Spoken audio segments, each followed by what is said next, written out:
우리가 열심히 살아가잖아요. 왜 열심히 사는가 한번 돌아보시기를 바랍니다. 생존을 위해서 사는 경우가 있잖아요. 우리가 열심히 일하지 않으면 먹고 살 수 없으니까 그렇게 생존을 위해서 일하는 경우도 있고요.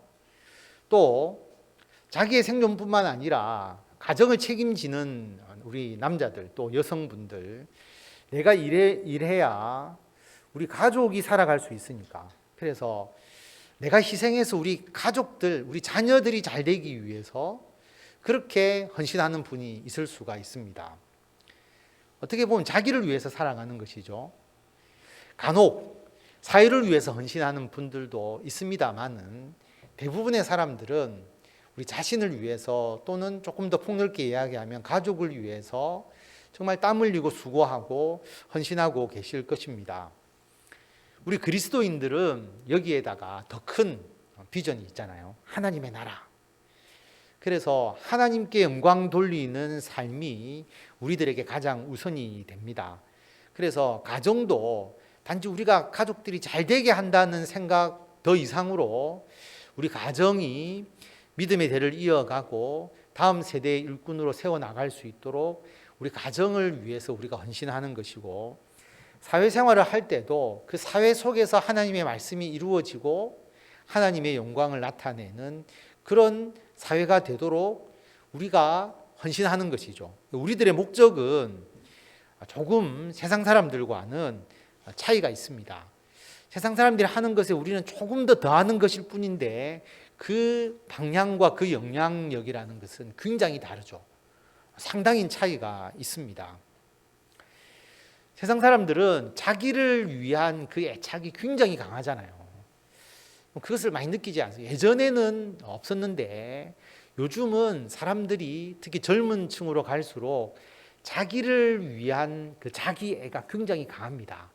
그래서 자기를 위해서 아주 비싼 명품을 사기도 하고, 청년이 무슨 돈이 있어서 하면 다른 건 못해도 내가 이 명품을 사겠다, 또는 가장 고급 제품을 내가 쓰겠다, 내가 다른 건 없어도 내가 이런 소비는 한번 즐겨보고 싶다, 이러면 자기를 위해서 엄청난 돈을 쓰는 것이 지금 젊은 세대잖아요. 자기애가 강하죠. 그리고 자녀에 대한 생각이 굉장합니다. 우리 부모님들이 우리를 생각하는 것, 또 우리 세대가 우리 자녀를 생각하는 것보다 젊은 사람들은 자신의 그 자녀에 대한 애착, 그리고 그 자녀에 대한 여러 가지 씀씀이, 자녀를 교육시키고 자녀가 잘 되도록 배려하는 것은 더 강해지는 것이죠. 그래서 삶의 목적이 자기 애 또는 자기 자녀, 그래서 내가 그토록 자녀에 대해서 어릴 때부터 투자하고 또 자녀를 위해서 내가 헌신했기 때문에 그 결과는 뭐겠습니까? 자기가 잘 되어야 되겠죠. 자기가 성공하고 우리 자녀들이 성공하는 것, 잘 되는 것, 여기에 모든 것을 올인하고 그렇게 살아가는 것을 보게 됩니다. 사회에서의 성공이라는 것도 격차가 굉장히 커지는 시대를 살아가고 있지 않습니까? 저는 어렸을 때 시골에서 살았기 때문에 시골에서 돈이 아주 많은 부자와 가난한 사람의 격차가 그렇게 크지 않습니다. 시골에 큰 문화적인 시설이 있는 것도 아니잖아요. 그러니까 잘 산다고 해도 좀 잘 먹는 것, 못 산다고 하면 좀 못 먹는 것, 잘 산다 하면 집이 좀 좋은 것, 그다음에 못 산다고 하면 집이 좀 안 좋은 것, 그 외에 즐길 것이 있는 것도 아니고 가지고 자랑할 수 있는 것도 아니고, 그러다 보니까 잘 사는 것과 못 사는 것의 격차가 잘 드러나지 않았는데 요즘은 사회적으로 그렇지 않잖아요. 차 하나의 가격이 수억 원짜리부터 그 다음에 경차까지 그 정도의 격차가 있는 데다가 그 다음에 사람들이 쓸 수 있는 것이 얼마나 많습니까? 그래서 우리 아이들하고 이야기하면서 제가 언론에서 보고 축구선수 손흥민 선수가 한국에 이번에 그 월드컵 예선 때문에 왔을 때 손에 차고 있는 시계가 화제가 되었다. 시계 하나가 2억 원짜리였다 그러더라고요. 2억 원짜리 시계는 도대체 어떤 시계인지 저는 근처에 가보지도 못했으니까 누구는 시계를 2억 원짜리를 차고 다니고 누구는 그렇지 못하다라고 하는 것. 그런 격차가 자기를 나타내고 자기를 표현하고 과시할 수 있는 격차가 갈수록 심해지는 거죠. 그런 것을 보면서 사람들은 어떻게 생각하느냐 하면 더 성공에 대한 집착, 더 강해지죠. 그리고 내가 그걸 하지 못했다면 우리 자녀들이 그렇게 되기를 바라는 마음에서 자녀에 대해서 더 집착하고 사회가 거기에 막 올인하고 있는 그런 삶을 살아가고 있는 것을 볼 수가 있습니다. 그런데 그렇다고 그게 이루어지느냐라는 근본적인 질문을 가지게 되는 것이죠. 오늘 말씀을 통해서 보면 하나님께서 집을 세우지 아니하시면 세우는 자의 수고가 헛되고 하나님께서 성을 지키지 아니하시면 파수꾼에 깨어 있음이 헛되다라고 그렇게 말합니다. 자, 이것을 요약하면 뭐냐 하면 하나님께서 하시지 않으면 세워지지도 않고 하나님께서 하시지 않으면 지켜지지도 않는다라고 하는 겁니다. 이것을 깨닫는 것이 참 오래 걸리죠. 저도 우리 딸을 이제 입시를 통과하는 과정을 경험을 해봤잖아요. 입시를 경험해 보신 분들은 아마 알 수 있을 겁니다. 그 대학 입시를 위해서 자녀들이 굉장히 공부를 열심히 하잖아요. 그리고 부모님들이 많이 뒷바라리를 해주지 않습니까? 이제 학원도 보내고 어쨌든 공부할 수 있도록 전적으로 도와주잖아요. 예전에 우리 어르신들이 학교 다닐 때는 학교 간다고 공부만 할 수 있도록 해주는 부모들이 거의 없었지 않습니까? 뭐 일도 시키고 뭐도 하고 그래서 공부만 하는 것이 아니었는데 지금 우리들의 밑에 자녀들에게는 모든 것 아무것도 하지 않고 공부만 할 수 있도록 그렇게 배려하고 그렇게 모든 시스템을 갖추어 놓고 있지 않습니까? 시험을 위해서 그렇게 하는 거죠. 그런데 입시를 한번 해보면 야, 공부를 아무리 열심히 한다고 해서 그 시험에 합격하는 게 아니구나라는 것을 깨닫게 됩니다. 왜냐하면 예전에도 제가 여러 번 말씀드렸지만 입시 제도가 이게 굉장히 애매모호하게 되어 있기 때문에 아무리 열심히 한다고 해도 정말 뭐 아주 성적이 남아 돌아서 눈 감고 넣어도 되는 그런 학생이 아니라고 한다면 그 아슬아슬한 그 시험의 과정을 거치면서 본인의 능력과 본인의 실력으로 합격하는 게 아니다는 것을 깨닫게 되는 거죠. 저희 딸은 예비 2번에서 딱 앞에서 수시가 멈췄거든요. 너무나 안타까워가지고 어떻게 작년 같으면 충분히 합격하고도 남을 상황인데 올해는 어떻게 예비 2번에서 이렇게 마지막으로 끝나버렸냐. 자기가 그 아쉬움을 가지고 학교를 갔는데 친구들 보니까 예비 1번에서 바로 한 명만 더 빠지면 합격인데 1번에서 끝난 친구가 왔더라고 하더라고요. 그러니까 이게 입시가 자기 뜻대로 되지 않는다라고 하는 것이죠. 하나님께서 세우지 아니하시면 그게 세워지지 않는다라고 하는 것. 그 다음에 하나님께서 지키지 아니하시면 그게 유지될 수가 없는 겁니다. 제가 예전에도 한번 말씀을 드렸는데 제가 교수님 연구실에 있을 때에 학부 학생인데 같이 연구실에 있었던 여학생이 있었습니다. 그래서 그 여학생이 3학년 때부터 교수님 연구실에 같이 있으면서 교수님도 좀 도와드리고 취업할 때가 되어서 그때는 추천 제도가 있잖아요. 그래서 시험 치지 않고 학생들을 뽑아가는데 면접 보고 추천 보고 이렇게 해서 가는 경우가 있었기 때문에 열심히 또 준비도 하고 또 애도 착하고 그래서 교수님 추천서도 쓰고 막 이렇게 해가지고 결국 동남은행에 취업을 했습니다. 그때 동남은행에 취업했다 하면 굉장히 잘한 것이고 은행은 거의 뭐 공무원처럼 생각됐잖아요. 정년보장. 그래서 너무 잘 되었다 이랬는데 IMF 관리 체제가 오면서 동남은행이 문을 닫았잖아요. 불과 얼마 있지 않아서 직장을 그만두게 되는 결과가 생겼습니다. 불가항력적이잖아요. 사람의 힘으로 막을 수 없는 일들입니다. 그래서 그것을 안다고 해도 해결할 수 없는, 우리가 미리 알았다 해도 해결할 수 없는 것이죠. 그러니까 하나님께서 지키지 아니하시면 사람의 힘으로 그것을 막을 수가 없다라고 하는 겁니다. 그러다 보니까 사람들이 막 걱정하기도 하잖아요. 근데 걱정한다고 되는 게 아닙니다. 비행기를 타보시는 분들은 그런 느낌 들지 않습니까? 하늘 위에 비행기가 떠 있고 비행기가 도대체 잘 가고 있는지 걱정이 되어서 비행기를 타면 조마조마하시는 분이 있잖아요. 그런데 우리가 아무리 창문을 보고 비행기 앞에 아마 우리가 날아가는 그 앞에 창문이나 모니터가 있어서 앞에 우리가 가는 것이 보인다 해도 여러분 어떤 위험이 발생했을 때 우리가 안다고 해도 그걸 해결할 수 있는 방법이 있는 게 아니잖아요. 뜬 눈으로 밤을 새워도 우리가 그것은 전혀 해결할 수가 없는 겁니다. 그래서 우리가 할 수 없는 불가항력적인 일들이 있다라고 하는 것이죠. 그러므로 하나님께서 성을 지켜주셔야 한다라고 하는 겁니다. 그래서 참 오늘 이 말씀, 하나님께서 집을 세우지 아니하시면 세우는 자의 수고가 헛되고 하나님께서 성을 지키지 아니하시면 파수꾼의 깨어 있음이 헛되다. 모두가 헛된 겁니다. 하나님이 해주시지 않는다면 우리들의 세우는 수고, 우리들이 지키는 수고가 헛되게 된다라고 하는 겁니다.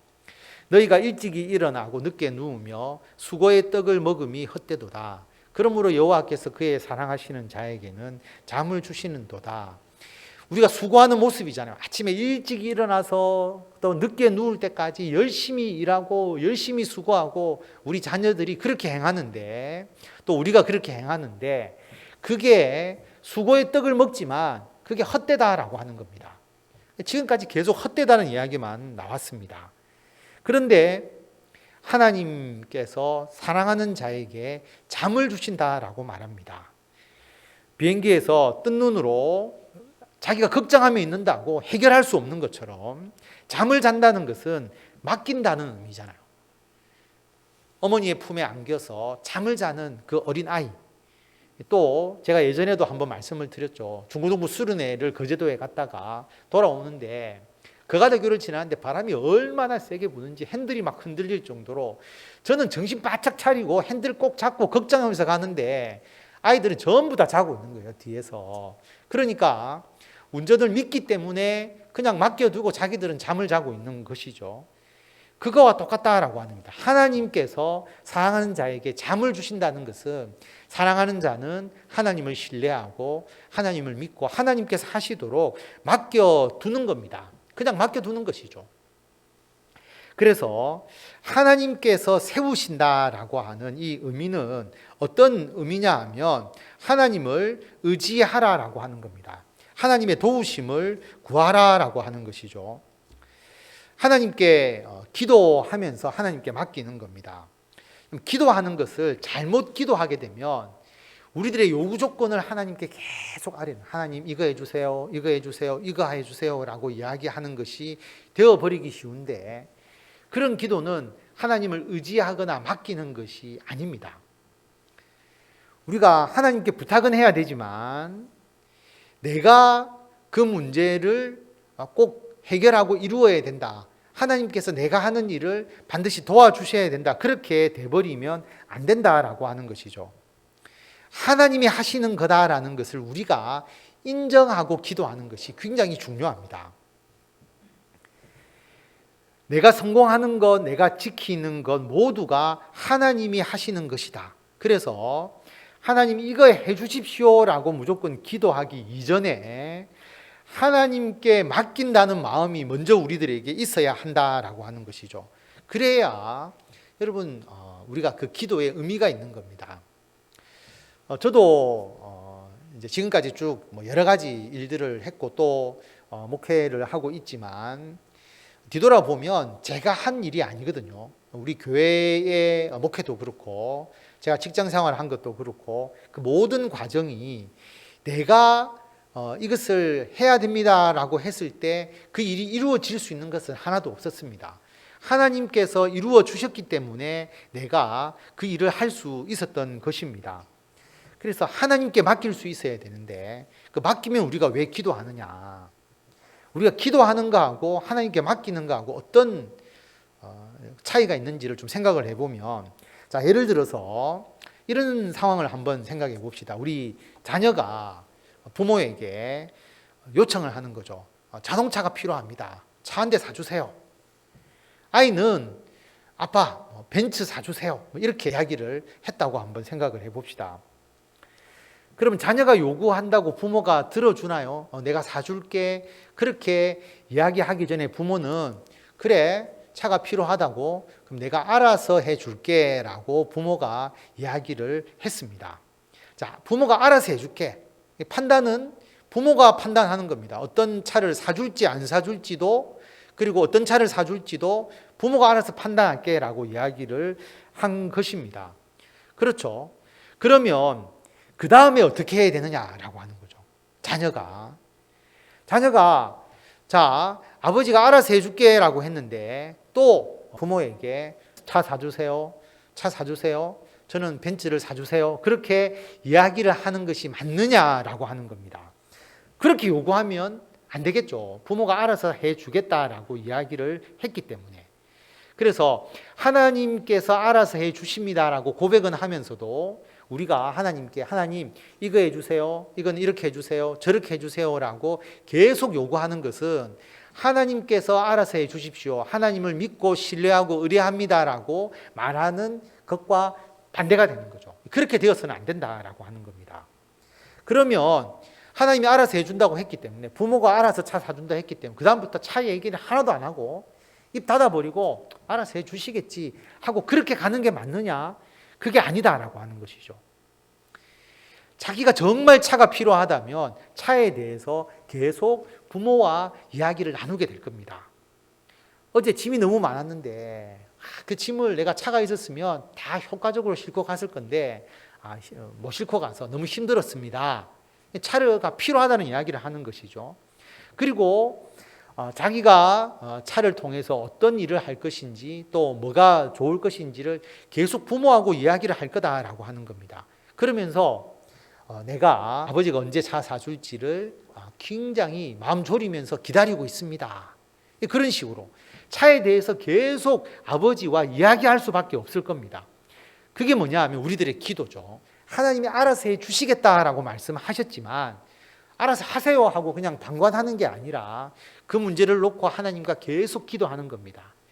그리고 기도하지 않으면 하나님이 사주실 것이다, 하나님이 이루어 주실 것이라는 그 뜻을 내가 받아들이고 내가 믿음을 가지고 나아가기가 너무 힘드니까 하나님께 기도하면서 하나님 믿게 해주세요, 의지하게 해주세요, 하나님께서 이러한 모든 일을 하나님의 뜻 안에서 이루도록 하나님 내가 믿고 기다리고 나아갈 수 있게 해주십시오라고 끝까지 그 문제를 놓고 기도하게 되는 것이죠. 아버지가 알아서 할게 라고 이야기하고 난 이후에 아예 말을 안 한다면 그러면 사실은 차에 대해서 필요하지 않았던 것이고 무관심한 것인데 우리가 기도하지 않는 것과 같습니다. 당연히 계속 이야기하면서 우리는 기도해 나가야 되는 것이고 또 해야 될 일을 해야 되는 거죠. 아버지에게 차를 사달라고 했으면 운전면허를 따야 되잖아요. 자기가 운전면허를 자기가 취득을 해야 되는데 운전면허도 취득하지 않고 차 사주세요라고 이야기하는 것은 잘못된 거잖아요. 우리들의 노력이 있어야 한다라고 하는 거죠. 그리고 차를 운전하려고 하면 기본적으로 차에 대한 지식은 어느 정도 알아야 되잖아요. 차에 대해서 공부도 하고. 그래서 하나님께서 세워주시고 지켜주신다라고 우리가 믿으면서 우리가 해야 될 일을 안 하느냐, 우리가 해야 될 일은 반드시 해 나가면서 하나님께서 해주심을 끝까지 믿고 나아갈 수 있도록, 그리고 그 문제를 놓고 하나님과 지속적으로 대화할 수 있도록 우리들의 기도는 끊어져서는 안 된다라고 하는 겁니다. 우리들의 수고도 결코 그만둬서도 안 된다라고 하는 것이죠. 그 동남은행에 힘들게 들어갔다가 동남은행이 망하면서 이제 실업자가 돼버린 그 친구가 연락이 와서 제가 만났거든요. 코로나 터지기 아마 직전쯤 될 겁니다. 그래서 같이 식사를 하면서 이야기를 하는데 본인이 초등학교 선생님이 되었다 하더라고요.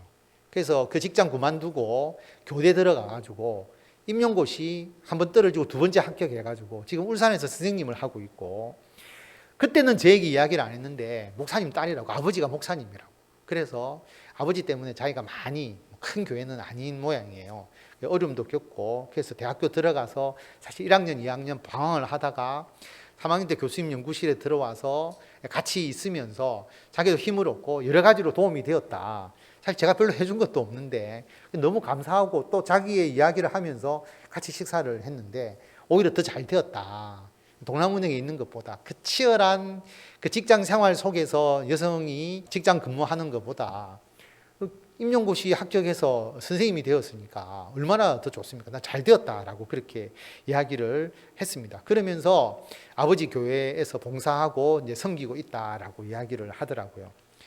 그래서 보면 참 하나님께서 우리의 삶을 인도하시는 것은 오늘 오전에도 이야기를 말씀을 드렸지만 정말 오묘한 것 같아요. 그래서 그 순간순간에 일어나는 일에 대해서 우리가 낙담하거나 실망하기보다는 전적으로 하나님을 믿고 의지하면서 하나님의 선한 길을 우리가 찾아 나가는 것이 너무나 중요한 것 같거든요. 그래서 하나님께서 집을 세우신다라고 하는 것. 그래서 하나님께서 하신다고 하면 우리가 만들어 나가는 게 아니잖아요. 우리는 자칫 잘못하면 우리들의 자녀들, 우리들의 가족들에게 나의 것을 강요하기가 쉬운데 내가 만들어야 된다고 생각하니까. 그런데 하나님께서 우리들의 가정을 세우신다고 하면 우리가 그렇게 거기에 대해서 강요하거나 억압하거나 거기서 학교에 애타게 할 필요가 없다라고 하는 것이죠. 그리고 우리가 강요한다고 해서 전도가 되는 것도 아니잖아요. 우리는 강요해서 되는 게 아니라면 우리가 헌신하고 그리고 우리가 사랑하고 우리 가정에서도 그리고 직장에서도 우리는 사랑과 희생과 헌신을 통해서 우리들의 이웃과 또 우리들의 자녀들을 믿음으로 양육하는 그렇게 할 수밖에 없죠. 하나님께 맡기면서 우리들은 희생하고 사랑하고 헌신하는 삶을 살아나가게 되는 것이고요. 또 하나는 뭐냐 하면 눈치를 보지 않고 살아가게 되는 것이죠. 저도 직장 생활을 하면서 어떠한 눈치 없이, 왜냐하면 저의 삶을 인도하시는 분이 하나님이시기 때문에 제가 누구의 어떤 도움을 받아서 제가 어떠한 높은 자리에 가고 어떤 일을 하고 한 게 아니고 모든 것은 하나님이 주관하신다고 믿으니까 신경 쓸 분은 하나님밖에 없지 사람들의 눈치를 보고 일하지는 않았습니다. 그게 그럼 당당하게 우리가 하나님을 의지하면서 나아가는 것이고 그게 오히려 더 잘 되는 길이고 그게 오히려 우리는 하나님을 생각하면서 사랑하고 희생하고 봉사하는 삶을 살아나가게 되는 귀한 요소가 되는 것이죠. 그러니까 하나님께서 세워주시고 하나님께서 지켜주셨다라고 하는 것입니다. 그리고 하나님께서 세워주시고 지켜주신다는 것을 우리들의 삶에 적용하는 것은 하나님의 말씀대로 살자라고 하는 것이죠. 그래서 우리들의 모든 삶은 하나님의 말씀 안에서 살겠다는 의지를 가지고 그것을 우리들의 삶에 끊임없이 적용시켜 나가야 됩니다. 그래서 하나님의 말씀으로 사는 게 어떤 것인지를 우리 가정에서 고민하고 그 가정에서 같이 논의해 나가고 직장에서도 마찬가지고 교회에서도 그런 것이거든요. 우리가 살아가는 어떤 삶의 한 순간에 문제가 탁 부딪혔을 때 하나님의 말씀 안에서 우리가 살아가는 게 뭘까? 지혜도 모으고 가족끼리 논의하고 그리고 우리가 하나님을 위해서 우리가 헌신하는 길이 무엇인지를 성도들끼리 논의하면서 그 길을 헤쳐나가는 것이 하나님께서 세우시고 하나님께서 지키신다는 것을 우리가 적용하는 것이지 않습니까? 예전에도 몇 번 말씀을 드렸고 다 아시는 분도 있지만 마땅히 적용할 내용이 없어서 또 저희 가정 얘기를 조금 해야 되는데 저희 아버지가 예수 믿는 분이 없었는데 예수를 믿게 되고 선교사님 도움으로 어렵게 장학금 받으면서 대학 공부를 하셨기 때문에 아버지께서 돌아가시면서 뭔가 이 선교사를 생각하시면서 그 받은 은혜를 돌려줬으면 좋겠다라는 말씀을 하시니까 우리 가족이 아버지께 받은 유산을 이제 1,000만 원씩 받은 거를 합해서 5천만 원의 기금을 만들어서 장학금을 주자. 1년에 100만 원밖에 안 되거든요. 그래서 이자하고 조금 더 보태서 이렇게 장학금을 주는데 그 유언을 우리들에게 주셨기 때문에 크지는 않지만 아버지의 뜻을 생각하면서 뭔가 환원할 수 있는 그 길을 열었잖아요. 그때는 그 의미를 잘 몰랐는데 매년 이렇게 해보니까 이게 참 의미가 있더라고요. 이게 어떤 부모님의 그 복음에 대한 열정을 우리가 자녀들이 뭔가 같이 할 수 있는 큰 것도 아닌데 그런 마음이 들어서 이게 우리 가족들이 하나님의 뜻대로 일하는 데 있어서 작은 한 요소가 된다라고 하는 거죠. 왜냐하면 우리들도 꼭 이런 방법이 아니더라도 뭔가 가족이 그리고 우리 교회와 또 우리 직장에서 하나님의 영광을 위해서 할 수 있는 일들이 있지 않을까. 그것은 하나님께서 세우시고 지키신다는 믿음이 있기 때문에 가능한 것이다라고 하는 겁니다. 그래서 작은 것에서 이것을 우리가 시작하고 작은 것에서 이것을 실천해 나가는 것이 필요하다라고 하는 겁니다. 이게 어떤 것이 되어야 되겠는가 하는 것은 여러분들이 생각하시고 여러분들이 기도하면서 준비해 나가시면 되는 것이죠. 왜냐하면 우리 가정을, 우리 직장을, 우리 교회를 세우시고 지키시는 분은 하나님이시기 때문에 하나님의 뜻에 맞추어서 우리가 일을 해 나가는 것이 필요하다라고 하는 겁니다. 그래서 요즘 기도할 때마다 그리고 말씀을 전할 때마다 제가 고민하고 있는 걸 여러분하고 많이 나누잖아요. 우리 교회가 건물도 좀 리모델링하고 또 목회자도 이제 한 분 더 오셔서 역할도 나누어지고 우리가 할 수 있는 역량이 더 커졌는데 저는 우리 교회 내부적인 일보다 이 달맞이 지역 이웃들에게 우리가 할 수 있는 게 뭐가 있을까라는 것을 계속 생각을 합니다. 근데 우리 교회가 가진 역량이 적기 때문에 사실 우리 교회가 큰 일을 할 수는 없지 않습니까? 그런데 우리 교회의 형편과 우리 성도님들의 상황과 이 달맞이의 이 지역의 여건을 우리가 같이 고려해서 이 교회가 이 세상 속으로 나아가야 되는데 그래야 우리 교회가 할 수 있는 역량을 할 수 있지 않습니까? 그게 무엇인지 계속 지금까지도 기도해 왔지만 준비해서 우리 내년에는 이제 그것을 실행을 할 것입니다. 그래서 우리 이 교회가 하는 모든 일도 여러분 우리가 세워 나가는 게 아니잖아요. 하나님께서 세워 나가셨고 이 교회를 세우셨고 우리가 세운 거 아니죠. 아무도 세우신 분이 없습니다. 하나님께서 세우셨고 지금까지 이 교회가 왔을 때 여러분 우리가 해서 뭔가 이룬 게 하나도 없어요. 우리는 하지 않았는데 하나님께서 다 이루어 주셔서 하나님께서 이 교회를 이런 모습으로 또 이렇게 지금까지 유지시켜 주셨기 때문에 우리가 하나님의 뜻에 합당하게 기도하면서 다시 한번 새로운 이 해운대 소정교회를 이루시는 것도 하나님의 뜻에 따라서 우리가 행하자 그렇게 결심하고 나아가는 그런 우리가 되어야 합니다. 그렇게 되었을 때 변화가 일어나거든요. 우리 자식이 내가 뭔가 성공시켜야 되고 내가 뭔가 이루어야 되는 도구로 생각을 했는데 그게 아니고 하나님께 탁 맡겨버리니까 하나님의 기업이 되는 거예요. 하나님의 상급이 되는 겁니다. 얼마나 기쁘고 복됩니까? 뭔가 이루지 못해서 내가 답답해하고 뭔가 가족들 간에 갈등 요인이 되는 게 아니고 하나님께 맡겨버리니까 하나님의 기업이고 하나님의 상급이 되는 거예요. 그리고 젊은 자의 자식은 장사의 수중에 화살 같은 든든한 하나님의 일꾼이 되어서 나를 지켜주는 존재가 되어버리는 겁니다. 오히려 자식이 우리 가정에 복이 되고 우리가 세상에서 널리 드러나는 그런 자가 되는 거죠. 가족이, 자녀가 성공하지 못하면 성공이라는 게 단계가 여러 개 있잖아요. 서울대 간 친구가 정말 너무 이제 마음을 답답해 여기는 거예요. 왜 그러냐 그러니까 서울대 가보니까 전부 명문 고등학교 나온 애들이 다 특세하는데 고등학교 1회거든요. 선배도 없는 고등학교 1회가 서울대 가보니까 그래서 치여가지고 너무 행복하지 않다라고 하는 겁니다. 그래서 부산의 명문고등학교를 나오고 서울대를 나온 친구에게 야 너는 명문고등학교 나오고 서울대 나왔으니까 너무 좋겠다라고 하니까 야, 명문고등학교 서울대 나왔지만 유학 갔다 온 애들이 또 위에 있기 때문에 걔들에 비하면 우리는 아무것도 아니고 치이고 살고 있다 그러는 거예요. 명문고등학교 나오고 서울대 나오고 유학 갔다 온 사람에게 야 선배님은 참 좋겠습니다 라고 이야기하니까 그게 아니다. 미국에 유학 갔다 와도 정말 아이비리그의 명문 학교를 나오지 않으면 어디 가서 명함을 못 내민다. 전부 다 그렇게 생각하는 거예요. 본인이 성공했다고 생각하는 사람이 없는 겁니다. 그런데 하나님께 맡겨서 하나님이 세우시고 하나님이 지키셨다는 것을 믿게 되면 우리 자녀 한 사람 한 사람이 수치스러운 게 아니고요. 자랑이 되는 겁니다.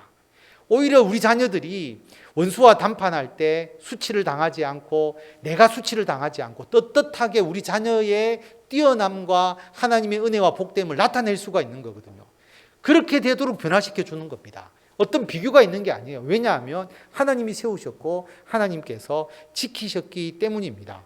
그래서 신앙적으로 우리가 우리 가정을 맡기고 우리 직장을 맡기고 우리 교회를 하나님께 맡기면 이 해운대 소정교회도 하나님이 세우시고 지켜주신 교회잖아요. 우리가 든든하게 자랑스럽게 우리 교회를 세상 가운데 나타낼 수 있는 것이고 우리들의 가정과 직장도 그렇다라고 하는 것을 기억하시고 오늘 말씀 하나님이 세우시고 하나님께서 지키신다는 것을 깨닫게 된다면 앞에서는 헛되다 헛되다 헛되다 하고 이야기를 했지만 뒤에서는 하나님이 지켜주심을 믿으면 복되다 기뻐할 수 있고 감사할 수 있고 복되게 이 모든 것을 누릴 수 있다라고 하는 것을 우리가 생각하시면서 이 복을 받아 누리시는 성도 여러분들이 다 되시기를 바랍니다.